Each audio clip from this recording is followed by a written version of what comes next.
కళ్లు మూసి తెరిచేలోపే కొండ చర్యలు విరిగిపడ్డాయి. నదులు ఉగ్రరూపం దాల్చాయి.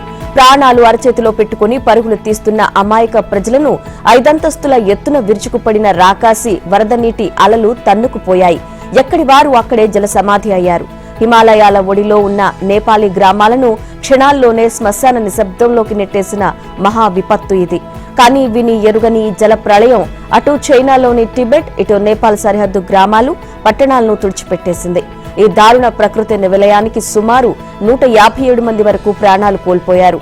1000 మందికి పైగా గల్లంతైనట్లు ప్రాథమికంగా అందిన సమాచారం ఆధారంగా తెలుస్తోంది.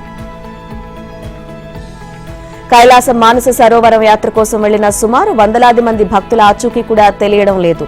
ప్రాణ నష్టం గణనీయంగా పెరిగే అవకాశం ఉంది. 91 మంది వరకు గాయపడ్డారు. 93 మందిని కాపాడారు. రుసుబా, నువాకోట్, డార్డింగ్, చిత్వాన్ తదితర 7 జిల్లాలలో 72 మృతదేహాలు బయటపడినట్టు నేపాల్ విపత్తుల నిర్వహణ సంస్థ ప్రకటించింది. సుమారు 403 మంది విదేశీ పర్యాటకులు గల్లంతైనట్లు నేపాల్ టూరిజం బోర్డు ప్రకటించింది. ఇందులో 105 మంది భారతీయులు, 37 మంది ఎన్ఆర్ఐలు ఉన్నట్లు ప్రాథమికంగా ధృవీకరించింది. నేపాల్లోని టిబెట్ సరిహద్దుల్లో ఉన్న రుసువా, డార్డింగ్ జిల్లాల పరిసరాలపై ఒకసారిగా ఆకస్మిక మెరుపు వరదలు విరుచుకుపడ్డాయి. స్థానికంగా ఎటువంటి వర్షం లేకపోయినప్పటికీ క్షణాల వ్యవధిలో కొండంత ఎత్తున దూసుకొచ్చిన బురద నీరు బండరాళ్లు, గ్రామాలు, పట్టణాలు, మార్కెట్లు, సరిహద్దు చెక్పోస్టులను తుడిచిపెట్టేశాయి. ఒక్కసారిగా అగ్నిపర్వతం బద్దలైనంత పెద్ద శబ్దంతో బురద నీరు, భారీ బండరాళ్లు సరిహద్దు ప్రాంతాలపైకి దూసుకొచ్చాయని స్థానికులు తెలిపారు. టిబెట్లోని సరిహద్దు పట్టణం గాయ్రోంగ్ సైతం తుడిచిపెట్టుకుపోయింది. ఎగువన టిబెట్ నుంచి 5 అంతస్తుల ఎత్తున బురద మట్టి, బండరాళ్లతో కూడిన వరద నీరు గాయ్రోంగ్ సరిహద్దు దాటి నేపాల్లోని రుసావాపై పడింది. కొన్ని నిమిషాల వ్యవధిలోనే తిమూరే, సాప్యూ బ్రేస్ ప్రాంతాల్లో హోటళ్లు, వాణిజ్య సముదాయాలు, ప్రధాన రోడ్లు, వంతెనలు, సరిహద్దు చెక్ పోస్టులు, వాహనాలు, కమ్యూనికేషన్ టవర్లు జల సమాధి అయ్యాయి. 12 జల విద్యుత్ ప్రాజెక్టులకు భారీ నష్టం వాటిల్లిందని అంచనా వేస్తున్నారు. దీంతో 430 మెగావాట్ల జల విద్యుత్ ఉత్పత్తి నిలిచిపోయింది. గాయ్రోంగ్లోని చైనా సరిహద్దు ఇమిగ్రేషన్ చెక్ పోస్టును 5 అంతస్తుల ఎత్తులో వచ్చిన వరద నీరు ముంచెత్తిన భయానక దృశ్యాలు సీసీ కెమెరాల్లో రికార్డయ్యాయి. నేపాల్లో సంభవించిన జల విలయానికి ఒక హిమానీ నది విరిగి నదిలో కలవడమే కారణమని నిపుణులు భావిస్తున్నారు. బోటే కోసి నది విశ్వరూపానికి సంబంధించిన ఉపగ్రహ చిత్రాలు, స్థానికులు తీసిన వీడియోలను క్షుణ్ణంగా అధ్యయనం చేసిన పలువురు భూ విజ్ఞాన, హిమానీ నద పరిశోధకులు భారీ మొత్తంలో మంచు ఒక్కసారిగా నదిలో కలవడం వల్లే ఈ ప్రమాదం జరిగిందని చెప్తున్నారు. నేపాల్, టిబెట్ సరిహద్దుల్లో ఉన్న బోటే కోసి నదికి త్రిశూల్, లేండేఖోలా ఉపనదులు ఉన్నాయి. ఈ ప్రాంతంలో రిక్టర్ స్కేల్ పై 4.4 తీవ్రతతో భూకంపం సంభవించింది. దీంతో గల్ఫీ ప్రాంతానికి ఎగువన 4 కిలోమీటర్ల దూరంలో సముద్ర మట్టానికి 17,000 అడుగుల ఎత్తులో ఉన్న ఒక హిమనీ నదిలోని దాదాపు 2,000 అడుగుల వెడల్పైన మంచు ఫలకం వేర్పడి ఒకసారిగా లేండేఖోలా నదిలో పడిందని యూనివర్సిటీ ఆఫ్ కాల్గిర్గికు చెందిన భూ విజ్ఞాన పరిశోధకులు తెలిపారు. ఉపగ్రహ చిత్రాలు ఈ విషయాన్ని ధృవీకరిస్తున్నాయని చెప్పారు. అంత పెద్ద మంచు ముక్క ఒక్కసారిగా నదిలో కలవడంతో ఆ ప్రాంతంలో ఉన్న మట్టి రాళ్లను భారీ మొత్తంలో నదిలోకి తోసుకొచ్చి ఉంటుందని అభిప్రాయపడ్డారు. ఆ మంచు, రాళ్లు, మట్టి, నీళ్లు కలిసిన ప్రవాహం అత్యంత వేగంగా బోటే కోసి నదిలో కలవడంతో పెద్ద బాంబు పేలినట్లుగా జల విస్ఫోటనం జరిగిందని తెలిపారు. అత్యంత ఎత్తైన ప్రాంతం నుంచి శరవేగంగా దూసుకొచ్చిన ప్రవాహం తనకు అడ్డుగా ఉన్న ప్రతి కట్టడాన్ని ధ్వంసం చేసుకుంటూ ముందుకు దూసుకుపోయిందని వివరించారు.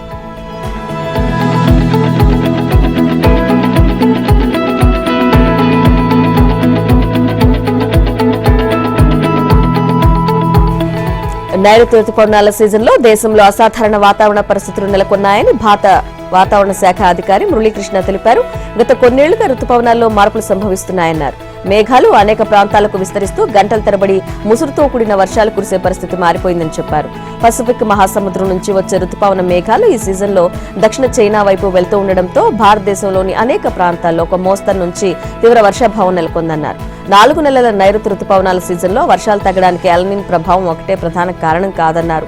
ఐరోపాలో ఏడాది వేసవిలో అసాధారణ ఉష్ణోగ్రతలు నమోదయ్యాయని, దీని ప్రభావంతో పశ్చిమ దేశాల వైపు నుంచి వచ్చే వెస్టర్న్ డిస్టర్బెన్స్ల ప్రభావంతో నైరుతి సీజన్లో ఉత్తర భారతంలో అసాధారణ వర్షాలు కురిశాయని తెలిపారు. మార్కాపురం జిల్లాలో 3 దశాబ్దాలుగా నలుగుతున్న వెలిగొండ ప్రాజెక్టు పనులు చివరికి పూర్తయ్యాయి. ప్రాజెక్టు శంకుస్థాపన చేసిన సీఎం చంద్రబాబు చేతుల మీదుగానే ఈ నెల 31న ఇది ప్రారంభం కానుంది. గంటవానిపల్లి వద్ద ఫీడర్ కెనాల్ గేట్లు ఎత్తి కృష్ణా జలాలకు ఆయన హారతి ఇవ్వనున్నారు. అక్కడి నుంచి నీరు నల్లమల సాగర్ కు చేరుకుని ప్రకాశం, నెల్లూరు, కడప జిల్లాలను తాకనుంది. ఈ ప్రాజెక్టు రూపకల్పన 1996 మార్చి 5న సీఎం చంద్రబాబు హయాంలోనే జరిగింది. శ్రీశైలం ఎగువన కొల్లంవాగు నుంచి నల్లమల అటవీ ప్రాంతంలో 18.838 కిలోమీటర్ల 2 సమాంతర సొరంగాల ద్వారా నీటిని తరలించాలని తలపెట్టారు. 2014-19 మధ్య పనులు వేగంగా సాగినా 2019లో వచ్చిన జగన్ ప్రభుత్వం దీనిని పూర్తిగా విస్మరించింది. ఎన్నికల వేళ హడావిడిగా ప్రారంభించినా ప్రజలు నమ్మలేదు. 2024లో కూటమి ప్రభుత్వం వచ్చాక పనులకు మళ్లీ ప్రాధాన్యత దక్కింది. కూటమి 2 ఏళ్ల పాలనలో రెండో టన్నెల్ లైనింగ్, టీబీఎం మిషన్ వెలికితీత, ఫెడరల్ కెనాల్ పనులు శరవేగంగా జరిగాయి. నల్లమల సాగర్ ముంపు గ్రామాల ప్రజలకు 906 కోట్ల పరిహారం కింద కేటాయించారు. గత 40 రోజుల్లోనే 768 కోట్లు నష్టపరిహారం చెల్లించారు. పగలు రాత్రి తేడా లేకుండా చివరి దశ పనులను ఆగస్టు 28 నాటికి పూర్తి చేసేలా అధికారులు అహర్నిశలు కష్టపడుతున్నారు. ఈ చారిత్రాత్మక ఘట్టం కోసం అధికారిక యంత్రాంగం సర్వం సిద్ధం చేసింది. ఈ నెల 31న చంద్రబాబు నీటిని విడుదల చేసిన తర్వాత తొలి విడతగా 20 రోజుల్లో 10.7 టీఎంసీల నీటిని నల్లమల సాగర్ నిల్వ చేయనున్నారు. ఈ జలాలను ముందుగా మార్కాపురం జిల్లా ప్రజలకు, ఆ తర్వాత దశల వారీగా ప్రకాశం, నెల్లూరు, కడప జిల్లాల తాగు, సాగు అవసరాలకు అందిస్తారు. దశాబ్దాల కల సాకారమవుతుండటంతో రాయలసీమ, ప్రకాశం ప్రాంత రైతులు, ప్రజల్లో హర్షాతిరేకాలు వ్యక్తమవుతున్నాయి. వెలిగొండ ప్రాజెక్టును పూర్తి చేసింది తానేనని వైసీపీ అధ్యక్షుడు జగన్ ప్రకటించారు. సీఎం చంద్రబాబుకు క్రెడిట్ చోరీ చేయడమే తెలుసన్నారు. ఈ ప్రాజెక్టును ఎవరు పూర్తి చేశారో, ఎవరి హయాంలో నిధులు మంజూరయ్యాయో రాష్ట్ర ప్రజలందరికీ తెలుసని చెప్పారు. గతంలో వైఎస్ రాజశేఖర రెడ్డి తాను నిధులు మంజూరు చేసి టెనెల్ పూర్తి చేశామన్నారు. విద్యుత్ అవసరాల కోసం 48,000 క్యూసెక్కులు తోడేస్తుంటే శ్రీశైలం ఖాళీ అయిపోతుందన్నారు. ఏపీలో సంక్షేమ పథకాలన్నింటినీ చంద్రబాబు ఎత్తేశారని జగన్ ఆరోపించారు. పంటల బీమాను పూర్తిగా ఎత్తేశారని అన్నారు. తన 5 ఏళ్ల పాలనలో ఏకంగా మార్కెట్ ఇంటర్వెన్షన్ కింద 78,000 కోట్లు వ్యయం చేశామని చెప్పారు. సాగునీటి ప్రాజెక్టులు, వాటి నిర్వహణ, పంటల బీమా విధానాలపై జగన్ చేసిన విమర్శలపై జలవనరుల శాఖ తీవ్రంగా స్పందించింది. వైసీపీ 10 ఏళ్ల హయాంలో సాగునీటి ప్రాజెక్టుల నిర్వహణ ఒక్క రూపాయి కూడా ఖర్చు చేయలేదని ధ్వజమెత్తింది. జగన్ నిర్వాహకంతో అన్నమయ్య ప్రాజెక్టు కొట్టుకుపోయిందని, పులిచింతల గేట్లు తెగిపోయాయని తెలిపింది. తెలంగాణ ప్రభుత్వం పులిచింతల ప్రాజెక్టుకు ఎగువన 2 పంప్ హౌస్లను అక్రమంగా 10 టీఎంసీల సామర్థ్యంతో నిర్మిస్తున్నట్లు గుర్తించిన వెంటనే కేంద్ర జల సంఘానికి, కృష్ణా బోర్డుకు ఫిర్యాదు చేశామని తెలిపారు. ఇది అంతరాష్ట్ర సమస్య అయినందున అపెక్స్ కౌన్సిల్ కు కేఆర్ఎంబీ ద్వారా ఫిర్యాదు చేయాలని జల సంఘం సూచించింది. జగన్ సీఎంగా ఉన్నప్పుడు అనుమతులు లేకుండా తెలంగాణ చేపట్టిన ప్రాజెక్టులను అడ్డుకోవాల్సింది పోయి జగడాలు మాని పరస్పరం సహకరించుకోవాలంటూ ఆయన నాడు సుద్దులు చెప్పారని విమర్శించింది. శ్రీశైలం జలాశయానికి వరద ప్రవాహం పూర్తిగా నిలిచిపోయింది. మరోవైపు ఎగువన ఉన్న కాలువలు, ప్రాజెక్టులకు, విద్యుత్ ఉత్పాదనకు నీటి వినియోగంతో ఉన్న నిల్వలు కూడా తగ్గిపోతున్నాయి. ఇటు గోదావరి నదిలో వరద అనూహ్యంగా పెరిగింది. సముద్రంలోకి 5 లక్షలకు పైగా క్యూసెక్కులను విడుదల చేస్తున్నారు. శ్రీశైలం కుడిగట్టు విద్యుత్ కేంద్రంలో ఏపీ విద్యుత్ ఉత్పత్తి నిలిచివేసినప్పటికీ తెలంగాణ ఎడమ గట్టున విద్యుత్ ఉత్పత్తి కొనసాగించి 35,315 క్యూసెక్కులను దిగువకు నీరు విడుదల చేశారు. శ్రీశైలం జలాశయం గరిష్ట సామర్థ్యం 215 టీఎంసీలకు గాను ప్రస్తుతం 162 టీఎంసీల నిల్వ ఉంది.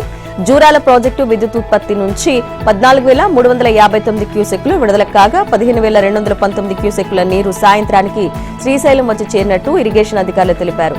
కర్ణాటకలోని ఆల్మట్టి, నారాయణపూర్ డ్యాంలు పూర్తిగా నిండినప్పటికీ ఎగువ నుంచి వరద తగ్గడంతో దిగువకు వదిలే ప్రవాహం కూడా బాగా తగ్గిపోయింది.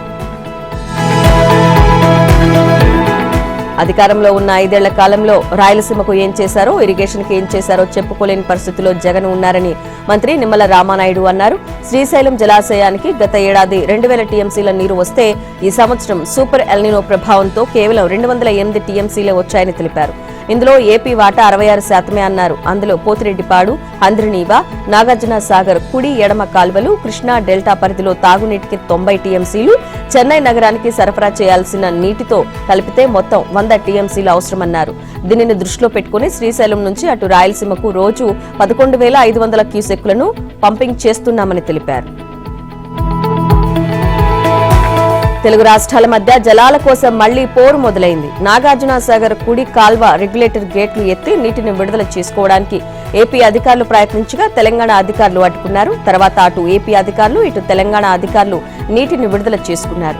2023 నవంబర్ 29న సాగర్పై ఇరు రాష్ట్రాల అధికారుల మధ్య వివాదం తలెత్తిన విషయం తెలిసిందే. మళ్లీ అలాంటి పరిస్థితి నెలకొంటుందా అన్న చర్చ మొదలైంది.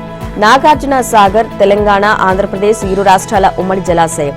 డ్యాం ఎడమ భాగం తెలంగాణ, కుడి భాగం ఏపీ పరిధిలో ఉన్నాయి.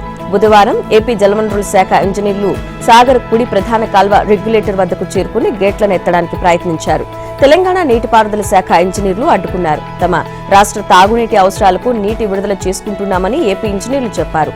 కృష్ణానది యాజమాన్య బోర్డు అనుమతి లేకుండా రెగ్యులేటర్ గేట్లు ఎత్తడానికి వీల్లేదని తెలంగాణ ఇంజనీర్లు అభ్యంతరం తెలిపారు. ప్రాణహిత చేవెళ్ల ఎత్తిపోతల పథకంలో భాగంగా తుమ్మిడిహట్టి వద్ద ప్రతిపాదించిన బ్యారేజీ విషయంలో కదలిక వచ్చింది. ఈ అంశంపై కేంద్ర జలవనరుల సంఘం సెప్టెంబర్ 1న మహారాష్ట్ర, తెలంగాణ నీటిపారుదల శాఖ కార్యదర్శులతో న్యూఢిల్లీలో సమావేశం కానుంది. ఈ మేరకు తెలంగాణకు సిడబ్ల్యూసీ లేఖ రాసింది. తుమ్మిడిహట్టి వద్ద 150 మీటర్ల ఎత్తుతో బ్యారేజీ నిర్మించుకోవడానికి అనుమతి ఇప్పించాలని కోరుతూ ప్రధాని నరేంద్ర మోదీకి జూన్ 11న సీఎం రేవంత్ రెడ్డి లేఖ రాసిన నేపథ్యంలో తాజా పరిణామం చోటు చేసుకుంది. ఏపీ ప్రభుత్వం ఎంతో ప్రతిష్టాత్మకంగా భావిస్తున్న సంజీవని డిజిటల్ హెల్త్ ప్రాజెక్టును జనవరి 1 నుంచి రాష్ట్ర వ్యాప్తంగా అమలు చేయాలని ముఖ్యమంత్రి చంద్రబాబు అధికారులను ఆదేశించారు. సంజీవని ప్రాజెక్టుపై అధికారులతో చంద్రబాబు సమీక్షించారు. ఏఐ ఆధారిత ఆరోగ్య సేవలు, డిజిటల్ హెల్త్ కార్డులు, వ్యాధులు ముందస్తు గుర్తింపు, నివారణ, చికిత్సకు ప్రాధాన్యతనిచ్చేలా తీసుకొస్తున్న సంజీవని ప్రాజెక్టు పూర్తి స్థాయిలో అమలైతే వైద్య సేవల్లో అనూహ్య మార్పులు సాధించవచ్చని చెప్పారు. వైద్య సేవల్లో ఏపీ, ఇతర రాష్ట్రాలకు మార్గదర్శకంగా నిలిచేలా ఈ ప్రాజెక్టును విజయవంతం చేయాలని సూచించారు. సంజీవని కార్యక్రమాన్ని రాష్ట్ర వ్యాప్తంగా విస్తరించేందుకు 90 రోజుల ప్రణాళిక సిద్ధం చేసినట్లు చంద్రబాబుకు అధికారులు తెలిపారు. ఏపీలో రానున్న స్థానిక సంస్థల ఎన్నికల వేడి మొదలైంది. అసెంబ్లీ ఎన్నికల్లో 100% స్ట్రైక్ రేట్తో దూసుకెళ్లిన జనసేనకి ఇప్పుడు స్థానిక సమరం పెద్ద పరీక్షగా మారింది. ఏపీ వ్యాప్తంగా పలు జిల్లాలలో సీట్ల కోసం జనసేన నేతల మధ్య అంతర్గత విభేదాలు తారాస్థాయికి చేరాయి. టికెట్ల కేటాయింపులు, ఏకపక్ష ప్రకటనలపై అసంతృప్తి జ్వాలలు ఎగిసిపడుతూ ఉండడంతో జనసేన క్యాడర్లో తీవ్ర గందరగోళం నెలకొంది. కేంద్ర ఎన్నికల కమిషన్ చేపట్టిన ఓటర్ల జాబితా ప్రత్యేక సమగ్ర సవరణ ప్రక్రియ పూర్తయ్యే వరకు ఏపీలో స్థానిక సంస్థలకు ఎన్నికలను నిలిపివేయాలని వైసీపీ కోరింది. తుది ఓటర్ల జాబితాను ప్రచురించిన తర్వాతే వార్డుల ఓటర్ల జాబితాను తయారు చేసి స్థానిక సంస్థల ఎన్నికలు నిర్వహించేలా రాష్ట్ర ఎన్నికల సంఘాన్ని ఆదేశించాలంటూ హైకోర్టులో పిటిషన్ దాఖలు చేశారు. ఒకవేళ ఎన్నికల నోటిఫికేషన్ జారీ చేసిన నామినేషన్ల ముగింపు తేదీ నాటికి ఓటర్ల జాబితాలో వచ్చే సవరణలను పరిగణలోకి తీసుకుని అనుబంధ ఓటర్ల జాబితాను విడుదల చేసేలా ఎన్నికల సంఘాన్ని ఆదేశించాలని కోరారు. కేంద్ర ఎన్నికల కమిషన్ ఈ ఏడాది జూలై 31న ప్రచురించిన ముసాయిదా ఓటర్ల జాబితాలో సుమారు 15 లక్షల మంది మరణించిన ఓటర్లు, 7 లక్షల నకిలీ ఓటర్ల నమోదుతో పాటు పెద్ద సంఖ్యలో వలస వెళ్లిన ఓటర్లను గుర్తించిందని గుర్తు చేశారు. అక్టోబర్ 3న తుది ఓటర్ల జాబితా ప్రచురించనున్నారని తెలిపారు. ఈ ఏడాది జనవరి 1 అర్హత తేదీగా అసెంబ్లీ ఎన్నికల ఓటర్ల జాబితా ఆధారంగా సెప్టెంబర్ 3లోగా వార్డుల వారీగా ఓటర్ల జాబితాను సిద్ధం చేయాలని రాష్ట్ర ఎన్నికల సంఘం నోటిఫికేషన్ జారీ చేసింది. దీనివల్ల అక్టోబర్ 3న కేంద్ర ఎన్నికల కమిషన్ ప్రచురించే తుది జాబితాలో అర్హత సాధించే కొత్త ఓటర్లు స్థానిక ఎన్నికల్లో ఓటు హక్కు కోల్పోతారని పిటిషన్లో పేర్కొన్నారు. రాజధాని అమరావతిలో నిర్మించనున్న శాశ్వత అసెంబ్లీ భవనాన్ని అత్యాధునిక సాంకేతిక పరిజ్ఞానం, ఆధునిక మౌలిక వసతులతో తీర్చిదిద్దుతున్నట్లు అంతర్జాతీయ ఆర్కిటెక్చర్ సంస్థ ప్రతినిధులు తెలిపారు. ఏపీ సచివాలయంలో నార్మన్ పోస్టర్స్ ప్రతినిధులతో స్పీకర్ అయ్యన్న పాత్రుడు, మంత్రులు సమావేశమయ్యారు. అమరావతి గవర్నమెంట్ కాంప్లెక్స్ లో నిర్మించనున్న అసెంబ్లీ భవన అంతర్గత డిజైన్లు సహా భవనంపై నిర్మించే ఎత్తైన టవర్ పైన చర్చించారు. సభామందిరం, కమిటీ హాళ్లు, ప్రజాప్రతినిధుల కార్యాలయాలు, మీడియా సౌకర్యాలపై స్పీకర్, మంత్రులకు నార్మన్ పోస్టర్ ప్రతినిధులు వివరించారు. శాసనసభ భవనంలో భద్రతా, సాంకేతిక వ్యవస్థలు, పార్కింగ్, రాకపోకల సౌకర్యాలపై అభిప్రాయాలు పంచుకున్నారు. అమరావతిలో నూతన అసెంబ్లీ భవన నిర్మాణ పనులను వేగవంతం చేయాలని అయ్యన్న పాత్రుడు కోరారు. అసెంబ్లీ భవన అంతర్గత ఆకృతులు, శాసనసభ్యుల సీటింగ్ ఏర్పాట్లు, సరికొత్త డిజిటల్ సాంకేతిక వసతుల రూపకల్పనపై దృష్టి సారించాలని సూచించారు. అంతర్జాతీయ ప్రమాణాలు పాటిస్తూ భవన నిర్మాణాన్ని నిర్ణీత సమయంలో పూర్తి చేయాలని పేర్కొన్నారు. ఆంధ్రప్రదేశ్ కు పెట్టుబడులను ఆకర్షించేందుకు తమ ప్రభుత్వం 3S స్పీడ్ సర్వీస్ స్టెబిలిటీ విధానాన్ని అనుసరిస్తోందని మంత్రి లోకేష్ అన్నారు. ముఖ్యమంత్రి చంద్రబాబు ఒక గ్లోబల్ బ్రాండ్ అన్నారు లోకేష్. ఆయనకు అద్భుతమైన ట్రాక్ రికార్డు ఉందన్నారు. ఆయన లాంటి విజనరీ లీడర్ తలుపులు తెరిచి మార్గం సుగమం చేస్తే ఆ మీటింగ్ రూమ్ లోకి వెళ్లి డీల్స్ క్లోజ్ చేసి రాష్ట్రానికి పెట్టుబడులు తీసుకురావడమే తన పని అని తెలిపారు. ఈ బలమైన భాగస్వామ్యమే ఆంధ్రప్రదేశ్ ను దేశంలోనే ప్రత్యేకంగా నిలబెడుతోందన్నారు. వ్యాపారమైనా, రాజకీయాలైనా మనం నిర్వహించే సంస్థలకు మనం కేవలం సంరక్షకులం మాత్రమేననే విషయాన్ని బలంగా నమ్ముతానని తెలిపారు. మంత్రి కొండా సురేఖ ఎపిసోడ్ రోజుకో మలుపు తిరుగుతోంది. ఆమెను మంత్రివర్గం నుంచి తప్పించడం ఖాయమని ప్రచారం జరుగుతున్న నేపథ్యంలో బుధవారం ఆసక్తికర పరిణామం చోటు చేసుకుంది. సురేఖ భర్త మాజీ ఎమ్మెల్సీ కొండా మురళి ప్రజాభవన్ కు వెళ్లి డిప్యూటీ సీఎం భట్టి విక్రమార్కతో భేటీ అయ్యారు. ఇదే సమయంలో మునుగోడు ఎమ్మెల్యే కోమటిరెడ్డి రాజగోపాల్ రెడ్డి సైతం బట్టి విక్రమార్కను కలిసేందుకు ప్రజాభవన్ కు వచ్చారు. దీంతో కొండా సురేఖపై వేటు పడకుండా కాపాడేందుకు సీనియర్ నేతలు చివరి ప్రయత్నాలు చేస్తున్నారన్న అభిప్రాయాలు వ్యక్తమవుతున్నాయి. వాస్తవానికి టీపీసీసీ క్రమశిక్షణ కమిటీ కొండా సురేఖకు షోకాజు నోటీసులు జారీ చేసినప్పుడే బట్టి విక్రమార్కను కలిసేందుకు కొండా మురళి ప్రయత్నించారు. అయితే సీఎం రేవంత్ రెడ్డిపై ఆయన సోదరులపై కొండా సుస్మిత చేసిన అనుచిత వ్యాఖ్యలు ప్రభుత్వానికి ఇబ్బందికరంగా మారడంతో ఆగ్రహంగా ఉన్న బట్టి విక్రమార్క కొండా మురళిని కలిసేందుకు నిరాకరించారు. మరోవైపు మంత్రి సురేఖపై రాష్ట్ర ప్రణాళిక సంఘం ఉపాధ్యక్షుడు చిన్నారెడ్డిపై విచారణ పూర్తి చేసిన క్రమశిక్షణ కమిటీ టీపీసీసీ అధ్యక్షుడు మహేష్ కుమార్ గౌడ్ కు సమగ్ర నివేదికను సమర్పించింది. కొండా సురేఖను మంత్రివర్గం నుంచి తొలగించాలని చిన్నారెడ్డిని ప్రణాళిక సంఘం ఉపాధ్యక్ష బాధ్యతల నుంచి తప్పించాలని ఆ నివేదికలో సూచించింది. కాగా క్రమశిక్షణ కమిటీ నుంచి నివేదికను స్వీకరించిన మహేష్ గౌడ్ వారిద్దరిపైన కఠిన చర్యలు తీసుకోవాలంటూ తన సూచనను కూడా జతపరుస్తూ నివేదికను ఏఐసీసీ అధ్యక్షుడు ఖర్గేకు సంస్థాగత వ్యవహారాల ప్రధాన కార్యదర్శి కేసీ వేణుగోపాల్ కు పంపినట్లు తెలిసింది. దీంతో సురేఖ, చిన్నారెడ్డిలపై క్రమశిక్షణ చర్యలు తీసుకునే వ్యవహారం అధిష్టానం కోర్టుకు చేరింది. కాగా ఈ ఎపిసోడ్ కు సంబంధించి మంత్రి సురేఖకు ఇటు పార్టీ నుంచి అటు ప్రభుత్వం నుంచి మద్దతు లభించడం లేదు. మెజారిటీ ఎమ్మెల్యేలు, క్రమశిక్షణ కమిటీ, టీపీసీసీ చీఫ్ సైతం ఆమెపై కఠిన చర్యలు తీసుకోవాలని అధిష్టానానికి సూచించారు. అధిష్టానం నిర్ణయం కోసం ఎదురు చూస్తున్న తరుణంలో బట్టితో మురళి భేటీ ఆసక్తికరంగా మారింది. తెలంగాణ సర్కార్కు ఉద్యోగుల రిటైర్మెంట్ అంశం టెన్షన్ పెంచుతోంది. వచ్చే 3 ఏళ్లలో 2026 నుంచి 2028 వరకు దాదాపు 28,000 మంది ప్రభుత్వ ఉద్యోగులు పదవి విరమణ చేయనున్నారు. ఒక్క 2026లోనే 9,719 మంది, 2027లో 9,443 మంది, అలాగే 2028లో మరో 8,778 మంది ఉద్యోగులు రిటైర్డ్ కానున్నారు. ఇదే ఇప్పుడు సర్కారు పెద్దలకు ఆందోళన కలిగిస్తోంది. ఉద్యోగి రిటైర్డ్ అయితే గ్రాడ్యుటీ, పెన్షన్, కమ్యూనిటేషన్, లీవ్ ఎన్కాష్మెంట్ వంటి రిటైర్మెంట్ బెనిఫిట్స్ ను చెల్లించాల్సి ఉంటుంది. అంటే ప్రతి ఏడాది ప్రభుత్వంపై 9,000 కోట్ల రూపాయల చొప్పున రాబోయే 3 ఏళ్లలో ఖజానాపై 27,000 కోట్ల అదనపు భారం పడనుంది. తాజా బడ్జెట్లో pension and other retirement benefits కోసం ప్రభుత్వం ఏకంగా 14,736 కోట్ల 56 లక్షల రూపాయలు కేటాయించింది. గత ఏడాది రివైజ్డ్ ఎస్టిమేట్స్ తో పోలిస్తే 12% అదనపు కేటాయింపులు చేసింది. మరోవైపు ఆర్థిక సంవత్సరం ప్రారంభమైన తొలి 3 నెలల్లోనే పెన్షన్ వ్యయం ఏకంగా 7,309 కోట్ల రూపాయలకు చేరింది. అంటే పూర్తి ఏడాదికి కేటాయించిన బడ్జెట్లో దాదాపు సగం నిధులు కేవలం 3 నెలల్లోనే ఖర్చయిపోయాయి. ఇక ఇవే కాకుండా పెండింగ్ లో ఉన్న డిఏలు, కొత్త పిఆర్సీ వంటివి ప్రభుత్వానికి మరింత భారంగా మారనున్నాయి. తెలంగాణలోని గ్రామాలు, పట్టణాల్లో ప్రతిభావంతులైన క్రీడాకారులను గుర్తించి అంతర్జాతీయ స్థాయి శిక్షణతో వారిని ఒలింపిక్స్ వేదిక వరకు తీసుకెళ్లే దిశగా ప్రభుత్వం మరో కీలక అడుగు వేసింది. Young India Physical Education and Sports University దక్షిణ కొరియాలోని ప్రతిష్టాత్మక కొరియా నేషనల్ స్పోర్ట్స్ యూనివర్సిటీతో ఎంఓయూ కుదుర్చుకున్నట్లు సీఎం రేవంత్ రెడ్డి వెల్లడించారు. ప్రపంచ స్థాయి క్రీడా శిక్షణ, sports science, high performance education తదితర రంగాల్లో ఈ భాగస్వామ్యం దోహదపడుతుందన్నారు. తెలంగాణ క్రీడా ప్రతిభకు ప్రపంచ స్థాయి శిక్షణ, క్రీడా విజ్ఞానం, అత్యుత్తమ శిక్షణ విధానాలను అనుసంధానించే వారధిగా ఈ భాగస్వామ్యం నిలుస్తుందన్నారు. అథ్లెట్ ట్రైనింగ్, స్పోర్ట్స్ సైన్స్ అనుభవాన్ని తెలంగాణ యువ క్రీడాకారులకు అందుబాటులోకి తీసుకురావాలన్నదే తమ లక్ష్యమని పేర్కొన్నారు. ఈ ఒప్పందం ద్వారా ఇరు విశ్వవిద్యాలయాలు క్రీడా విద్య, స్పోర్ట్స్ సైన్స్ పరిశోధన, సాంకేతిక ఆవిష్కరణలు, అధ్యాపకుల అభివృద్ధి, విద్యార్థుల మార్పిడి, అత్యున్నత స్థాయి క్రీడాకారుల శిక్షణ, పనితీరు మెరుగుదల వంటి అంశాల్లో పరస్పరం సహకరించుకోనున్నాయి. ఉద్యోగులు, పింఛనర్ల సమస్యల పరిష్కారంలో ప్రభుత్వం జాప్యం చేస్తుందంటూ ఉద్యోగులు జేఏసీ మహా ధర్నాకు పిలుపునిచ్చింది. ఇవాళ ఉదయం 10 గంటల నుంచి సాయంత్రం 5 గంటల వరకు హైదరాబాద్ లోని ఇందిరా పార్క్ వద్ద మహా ధర్నాకు పిలుపునిచ్చింది. రాష్ట్రంలోని 33 జిల్లాలలోనూ ధర్నాలు కొనసాగుతాయని నేతలు వెల్లడించారు. ఉద్యోగుల న్యాయమైన డిమాండ్లను ప్రభుత్వం తక్షణమే పరిష్కరించాలని డిమాండ్ చేశారు. 2వ వేతన సవరణ అమలు, ఉద్యోగులకు పెండింగ్ లో ఉన్న 6 డిఏలు విడుదల, ఉద్యోగుల పింఛనర్లకు సంబంధించిన 10,000 కోట్ల పెండింగ్ బిల్లులు విడుదల, సిపిఎస్ రద్దు చేసి పాత పింఛన్ విధానం అమలు, కొత్త ఆరోగ్య పథకాన్ని పూర్తి స్థాయిలో అమలు చేయాలనే తదితర డిమాండ్లతో మహాధర్నా నిర్వహిస్తున్నామన్నారు. తెలంగాణ వ్యాప్తంగా ఉన్న ఉద్యోగులు, ఉపాధ్యాయులు, కార్మికులు, పింఛనర్లు మహాధర్నాను విజయవంతం చేయాలని జేఏసీ నేతలు పిలుపునిచ్చారు. కాగా సెప్టెంబర్ 1న సిపిఎస్ ఉద్యోగ ఉపాధ్యాయులు నిరసన కార్యక్రమం ఉంటుందని ప్రకటించారు. సిపిఎస్ విధానాన్ని వ్యతిరేకిస్తూ సెప్టెంబర్ 1న నల్ల బ్యాడ్జీలతో నిరసన తెలుపుతామని పేర్కొన్నారు.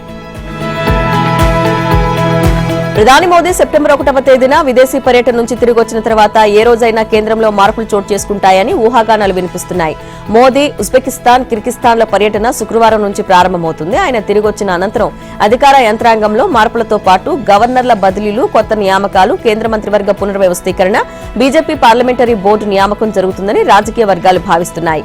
ఉమ్మడి ఏపీ మాజీ సీఎం, బీజేపీ నేత నల్లారి కిరణ్ కుమార్ రెడ్డికి గవర్నర్ పదవి లభించే అవకాశాలు ఉన్నట్లు సమాచారం.